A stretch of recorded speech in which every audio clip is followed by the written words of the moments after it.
He did not ask a question. He delivered a verdict. Doctor. Croft sat across from me in my own living room.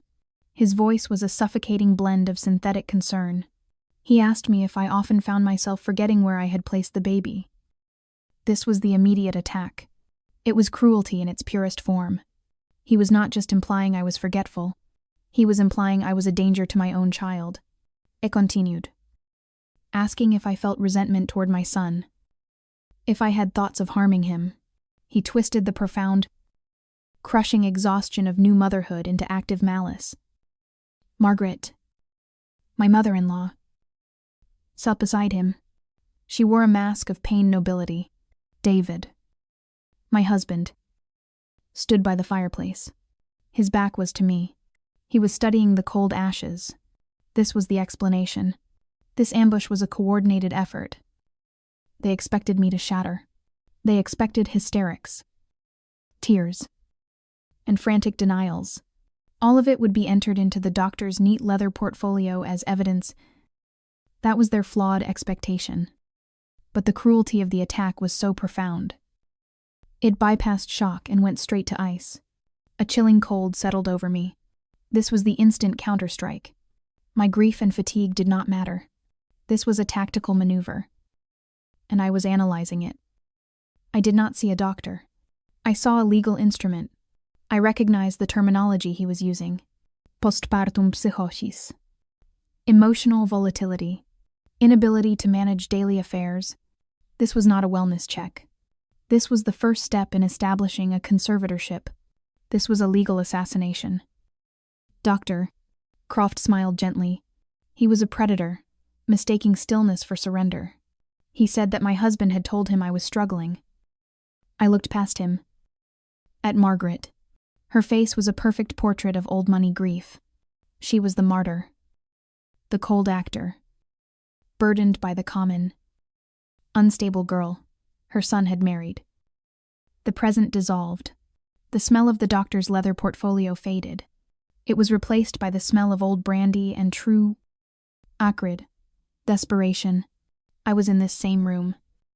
5 years ago. The night I saved them. Margaret was not sitting upright then. She was slumped on this very sofa. Her face was puffy from real tears. The company was hours from insolvency. Their old money name was about to be worthless paper. My father had just passed. His legacy fund, the result of his entire life's work, had just cleared probate. This was a tangible pain. The sacrifice was not just money. It was the purpose of the money. My father, knew money, had always wanted respect. His fund was not just wealth. It was solvency. It was the purpose of the sacrifice. I had used my father's legacy to buy their survival. Margaret had taken my hand. Her grip was a painful vice. She had begged me. She said that I was the savior of this family. She said that without me, they were nothing. Now, back in the present, the doctor was watching me. Margaret was watching me. Her eyes were no longer desperate, but cold, calculating. She was using the very legacy I had sacrificed to prove I was unfit to control it. She was using my father's money to steal my child. The hypocrisy was absolute. This was the instant counterstrike. The pain of that vile contrast did not break me. It focused me. It froze my grief and turned it into pure, cold analysis. They wanted emotion. I would give them logic. Doctor. Croft continued his assault. He said my defensiveness, my paranoia, were common symptoms. He said they only wanted what was best for me. I told him I would not be assessed. He nodded, as if I had confirmed his diagnosis. He closed his portfolio. He stood and looked gravely at David. He said that, as he feared, my condition might be worse than they thought. They left the room. I heard them murmuring in the hall. David, Margaret, the doctor. Their voices were a low hum. The sound of insects sealing a tomb. I had hit the threshold. They were building a medical case. They would file a petition. They would twist my exhaustion and my grief into psychosis. I was trapped in my own home. The people I had saved were now my jailers. I had no physical evidence. They were the evidence. 2 days later, David entered the nursery. The cruelty of this move was staggering. He chose the one room in the house that was my sanctuary. I was nursing my son, rocking him. He was the only solid thing left in my world. David approached me with that terrible performance of loving concern. He was the cold actor, the coward, weaponizing the intimacy of our family. He knelt by the rocking chair. He said he was so worried about me. I analyzed his posture, the way his eyes darted to the door, checking for his mother, the way his hand trembled as he reached out. Not for the baby, but for me. He pulled a folded document from his jacket. He told me it was just temporary. It was a power of attorney. There it was, the tangible attack. He told me it just let him handle the fund accounts, just until I felt better, just to take the stress off me. Then came the final, vile twist. He said it was the only way to protect our son. From the instability. From me. He expected me to be broken. He expected the fight to be gone. He expected me to sign away my father's legacy just to make the pressure stop. But as he stood there, his false concern was a distraction. This was the instant counterstrike. The pain of his betrayal using our child as leverage was so sharp. It forced my mind to search. I was not listening. I was observing. I was looking for a weapon. And suddenly, I had my eureka moment. It was not the paperwork that triggered it. It was the way he fidgeted. It was the way he adjusted his tie. He seemed obsessed with the presentation of the betrayal. It reminded me of Margaret. The memory hit me with the force of a physical blow. It was from last year, the annual charity gala, the family's single most important social event. I remembered Margaret in the ballroom, hours before the doors opened. She was not the calm matriarch then. She was screaming. Her face was red. Her voice, a shrill weapon. She was screaming at a terrified event planner. This was a tangible pain. It was not just ego. I remembered the consequence. Margaret was enraged because Susan Whitford, her greatest social rival, had been seated 1 inch closer to the main stage. 1 inch. Margaret shrieked that this was not a mistake, that it was humiliation. And then, she had the event planner. A woman I knew had 2 children. Fired on the spot. I looked at David, still holding the power of attorney, and I understood. This was the eureka moment. Margaret's crippling weakness was not greed. She already had the money. It was ego. It was a paralyzing, pathological fear of public humiliation. It was not just pride. It was sadistic, petty tyranny, all driven by a terror of appearing weak. The plan was born. It was complete, instant, and cold. I would not fight them in court. That was their territory. It was a place of forged diagnoses and paid-off experts. I would fight them at the gala. That was her territory. I looked at David and gave him a broken, tired smile. The pain of his betrayal gave my performance its strength. I told him I would think about it. I told him I just needed to rest. He visibly relaxed. The false sense of security settled over him. He had his mother's arrogance. He believed I was defeated. He said, "Of course. I should rest." He left the room, leaving the documents on the dresser. He thought he had won. I knew he had just lost everything. The leverage was identified. I would not use evidence. I would use her own mind against her. The next day, I acted. I went to my home office. I sat at the desk my father had bought me. I tried to log into the management portal for the legacy fund. The screen was stark. Access denied. The cruelty of the act was its anonymity. A cold, digital erasure. I stared at the screen. This was a tangible pain. This was not just a bank account. This was my father's identity. This was the fund he had formally named the Eliza Ann Legacy. It was my name they were deleting. They were blocking me from my father's last promise, from the only security he could leave me. It was the physical erasure of my right to exist in my own life. My own home. This was the instant counterstrike. The pain of that erasure did not cause despair. It caused clarity. They had just confirmed the war. The coldness returned. They wanted to erase me. I would erase them. This pain was the trigger. I did not panic. I did not call the lawyers. I did not try to fight the lockout. My new plan did not require a password. I picked up my personal cell phone. I scrolled to a name I had not contacted in months. Susan Whitford. Margaret's rival. I made the call.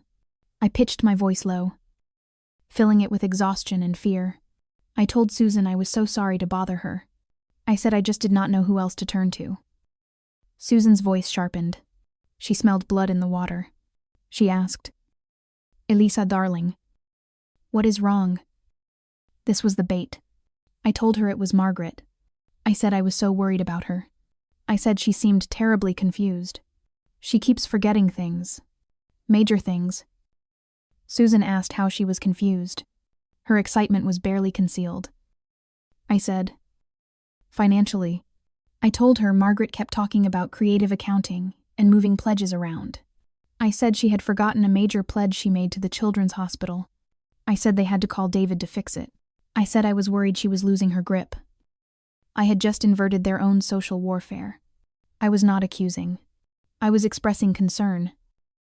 There was a pause. Susan said, "Oh, you poor thing. The payoff. Do not you worry. I will.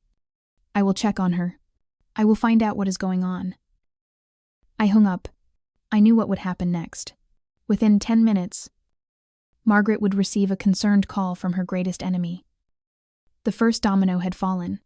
The rumor I had started was not that Margaret was cruel. It was that she was confused. I had turned their instability narrative directly against her.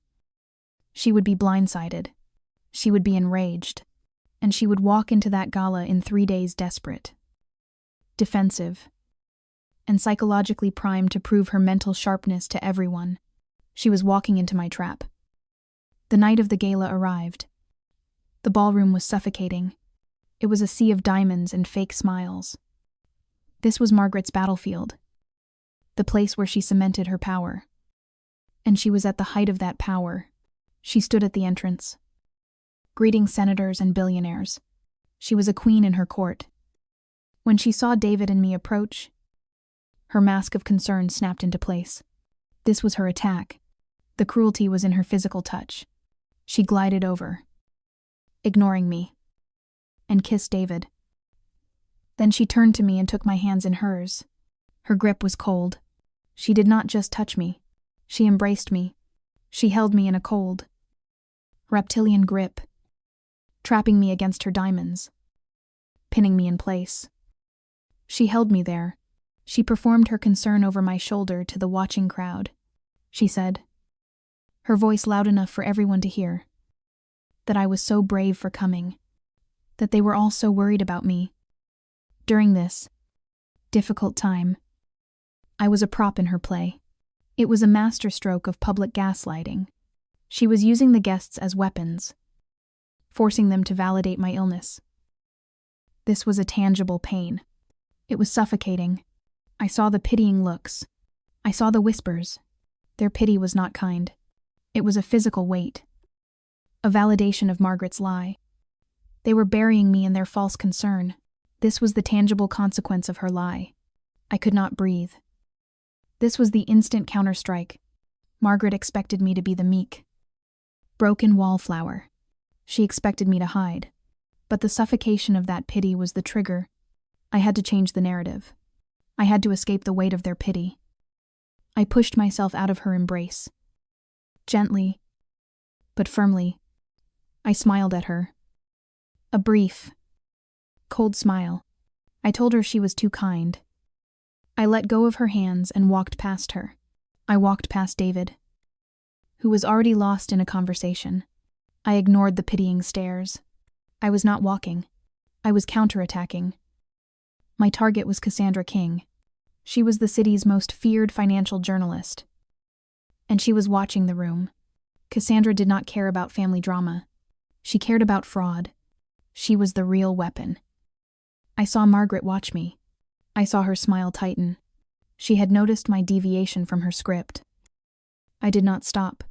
I reached Cassandra and smiled. I said, "Cassandra, Eliza Hawthorne. We met briefly last year." Cassandra's eyes were sharp. She said she remembered. She said it must have been a difficult year for me. The rumor mill had already done its work. I said, "You have no idea." From across the room, I could feel Margaret's gaze burning into my back. I saw her excuse herself from a conversation with a senator. I saw her start to drift closer, pretending to talk to another donor, but her body was angled toward us. Her ego, pricked by Susan Whitford's call, was now merging with her paranoia. She was watching me. She was obsessively tracking the threat. The bait was in the water. I had forced Margaret to become her own jailer. Her eyes were locked on me and the journalist. She was no longer in control. She was reacting. I kept the conversation light. I talked about the foundation. I talked about the new pediatric wing. Cassandra looked bored. She was ready to move on. I waited. I watched Margaret, who was now only feet away. She was trapped in a conversation, but her eyes were screaming at me. She was terrified. This was the moment. The trap was set. This was the tangible pain of the gamble. I knew, as I leaned in, that this was the final bet. If Cassandra dismissed me, if she saw me as the unstable one, I would have just proven Margaret's case to the entire city. The risk was total failure. This was the instant counterstrike. The risk meant the execution had to be perfect. I leaned in closer to Cassandra. I dropped my voice to a conspiratorial whisper. This was the execution of the bait. I whispered that, honestly, I was not the one she should be worried about. Cassandra's expression shifted. This was new. I told her I was terrified Margaret was unwell. I used their exact words. I told her Margaret kept forgetting things, that she seemed deeply confused. Cassandra's eyes, previously bored, widened. But I did not attach it to a baby. I attached it to the one thing Cassandra cared about. I told her Margaret was forgetting offshore accounts. I said she kept talking about creative accounting. I said she wanted to move money out of the legacy fund. The bait was taken. I had used the exact words from my own diagnosis.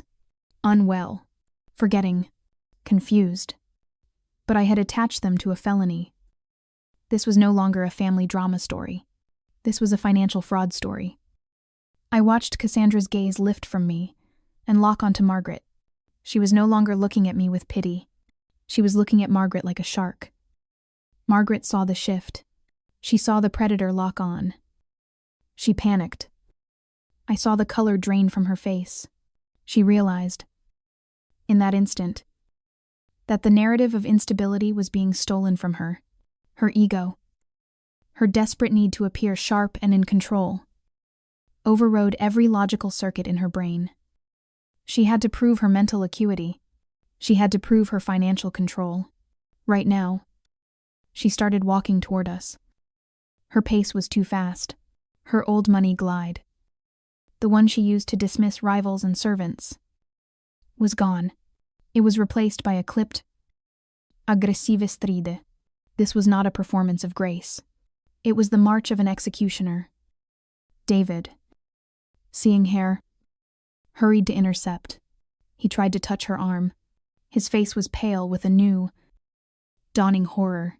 He knew her temper. He knew the signs. He was trying to mouth the words "stop" at her. But his fear was so great. No sound emerged. The journalist, Cassandra, stood perfectly still. She was a predator who knew the prey was running toward her, not away from her. Margaret arrived. Her eyes were fixed not on me, but on Cassandra. The cruelty of her attack was that she dismissed me entirely. I was no longer the target. I was the irrelevant, unstable confidant of the real enemy. This journalist, Margaret sneered. She asked Cassandra if she enjoyed reporting on tabloid rumors. She asked her if Susan Whitford had paid her well for this ambush. She was connecting the dots of my psychological trap aloud. But her arrogance ego led her to the wrong conclusion. She thought this was a social attack from Susan, not a legal trap from me. This was the attack. Cassandra King, armed with my bait, asked the simple, professional question. She asked, "Margaret, can you clarify the total amount raised from the legacy fund tonight?" It was a brilliant question. It was ambiguous. But Margaret, primed by Susan Whitford's call, enraged by my whisper, and terrified by Cassandra's stare, heard an accusation. This was the expectation. The twist was her reaction. It was the self-destruction. Margaret's ego detonated. She did not deflect. She snapped. She laughed. A sharp, ugly sound that cut through the polite murmurs of the gala. She asked if Cassandra was implying that she, Margaret, did not know. She asked if Cassandra was implying she was confused. This was the payoff. She had used the exact word, the word I had fed to Susan, the word they had tried to brand me with. David tried to intervene. He said that, of course, that was not what she meant. This was the instant counter-strike. Margaret's pain. The tangible fear of Susan Whitford laughing at her tomorrow triggered her counter-move. She shoved David's hand off her arm. She was incandescent with rage. To prove her sharpness. To crush this journalist. She made the fatal declaration. She said she would show Cassandra the real-time ledger. Right now. David froze. I saw the blood drain from his face. He knew what was in that office. Margaret turned to Cassandra. She told her to come with her. She told the other key donors nearby, the ones who had witnessed the exchange, that they should come too. They could all see for themselves. This was the domino consequence. The fatal mistake. My psychological bait had worked too well. Margaret, in her desperate, arrogant need to prove her mind was sound, was voluntarily leading the wolves, the press, and the witnesses into the henhouse. She was leading them to her secure office, the one room in the city that contained her personal laptop, the one computer that I and the rest of the world had been locked out of. I watched them go. I saw David, pale and trembling, following his mother. He looked back at me. Just for a second, his eyes were not angry. They were terrified. He knew. I followed them. I was a calm observer walking toward the execution. The office was Margaret's inner sanctum. It was all dark wood and inherited silence. The donors and Cassandra crowded in. The atmosphere was electric with scandal. Margaret, fuming, stormed to her mahogany desk. This was her stage now. She was performing competence. She sat down. She tapped in the password to her personal laptop. This was the attack. She was opening the weapon. Her expectation was simple. She would open the clean gala donation spreadsheet. She would point to a number. She would humiliate Cassandra and re-establish her dominance. But her hands were shaking. Not with fear, with rage. This was the twist. The self-destruction. The consequence of the bait. Her ego was in such a state of panic that her motor skills were betraying her. Her arrogance was a tangible liability. She kept both ledgers in the same folder, labeled similarly: Gala, Donations, Public, and LF, Transfers, Private. She double-clicked, but in her fuming, panicked rage, she clicked the wrong file. The spreadsheet opened. It was not the clean one. I saw the file name, just for a fraction of a second. LF, Transfers, Private. I saw the columns. I saw the dates. I saw the negative numbers. I saw the Cayman Islands routing code. It was her shadow ledger, the one she used to drain my father's fund. The cruelty of the evidence was staggering. I saw dates that made my blood run cold. There was a transfer dated 2 days after my father's funeral. There was another, larger transfer dated the day my son was born. This was a tangible pain. They were not just stealing my money. They were timing the thefts to coincide with my greatest moments of vulnerability. They were stealing my stolen time. My grief. My recovery. Margaret froze. She had opened the confession. This was the instant counterstrike. Before Margaret's brain could even process her mistake. Before she could close the file. Cassandra King raised her phone. The sound of the camera's click was the loudest sound I had ever heard. It was the sound of the entire old money facade cracking.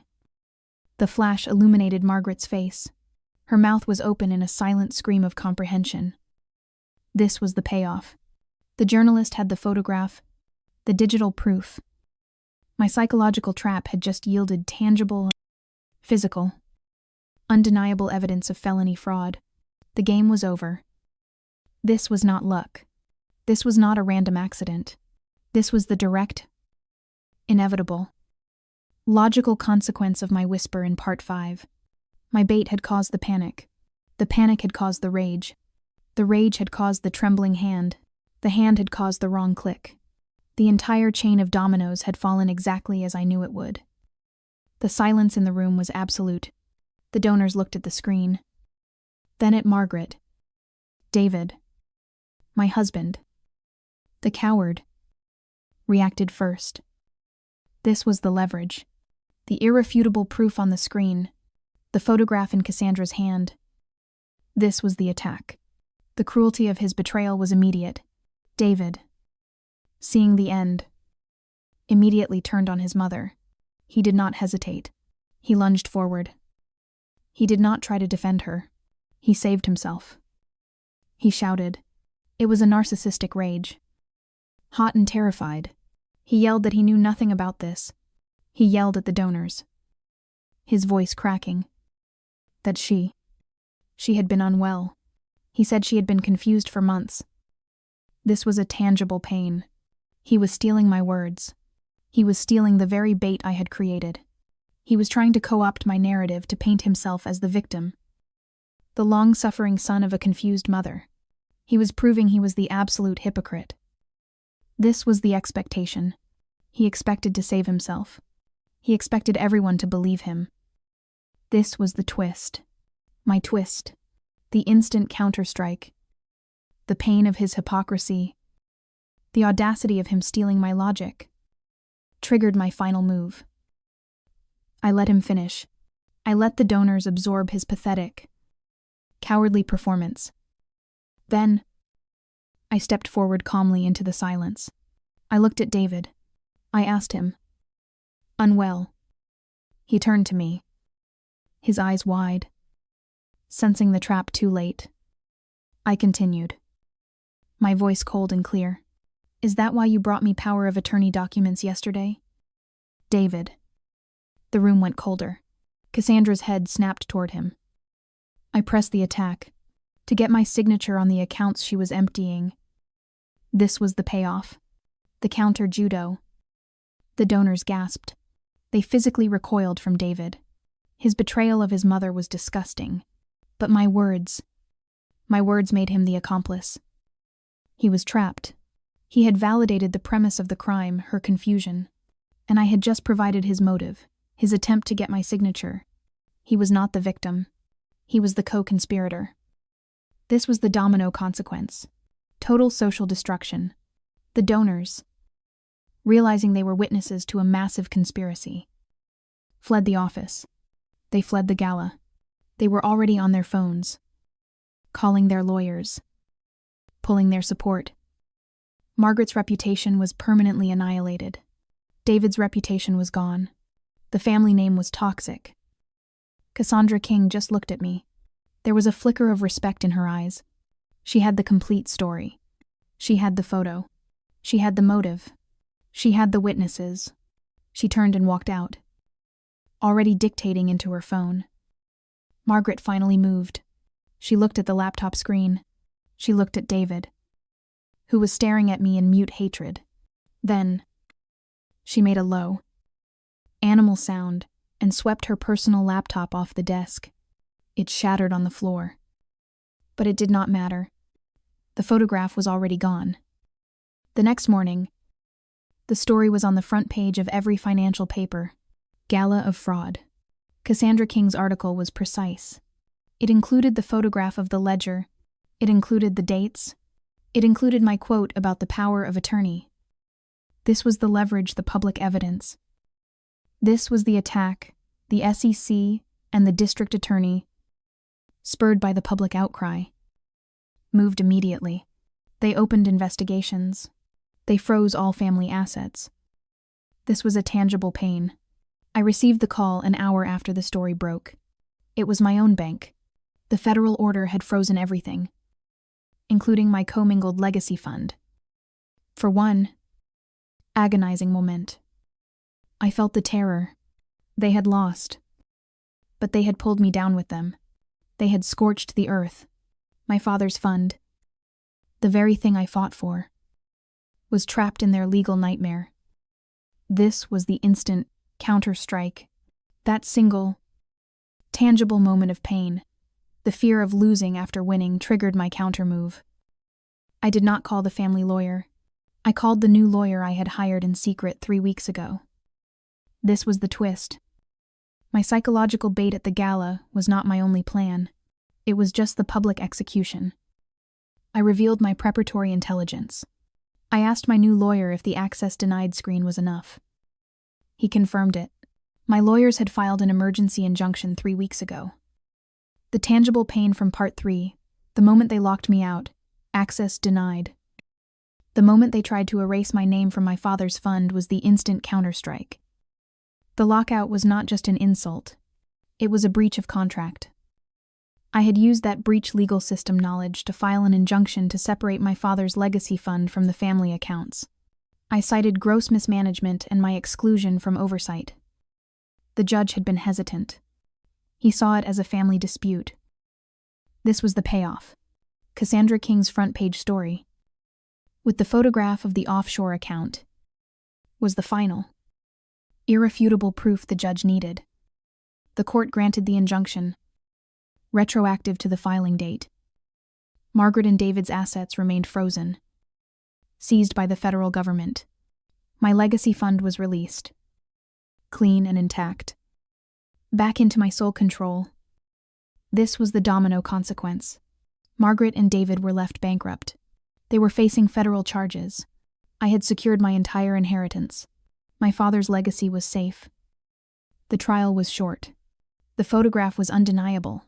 David, in a pathetic final act of cowardice, testified against his mother. It did not work. They were both convicted. Criminal destruction. A month later, I sat in the silent boardroom of what used to be their company. The company was bankrupt. Its assets were being sold at auction. This was the leverage, my father's legacy fund, now larger than ever, while their name was worthless. This was the attack. The cruelty of her final act was astounding. Margaret, out on bail pending sentencing, showed up at the auction. She was violating her parole. She found me outside the boardroom.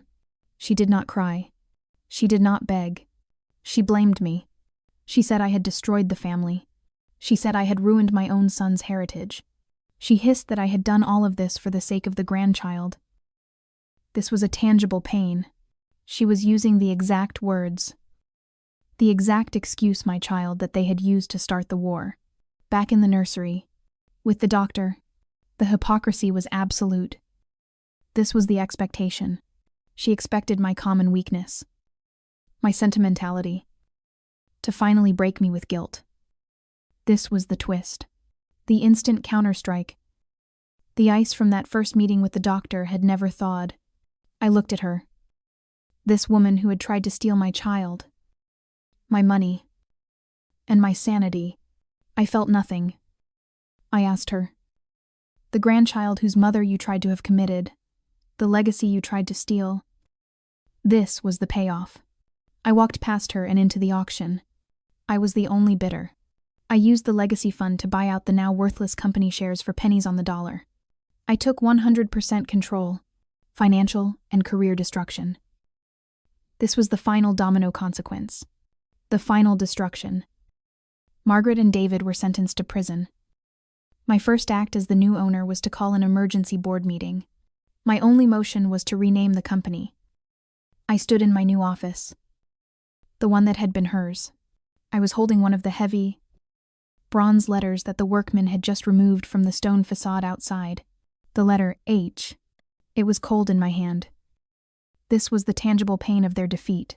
I was holding the physical remnants of their erased legacy. I looked out the window. I watched as the workmen raised the new sign. It was simple. It was elegant. It bore my father's name. His legacy was not just restored. It was victorious.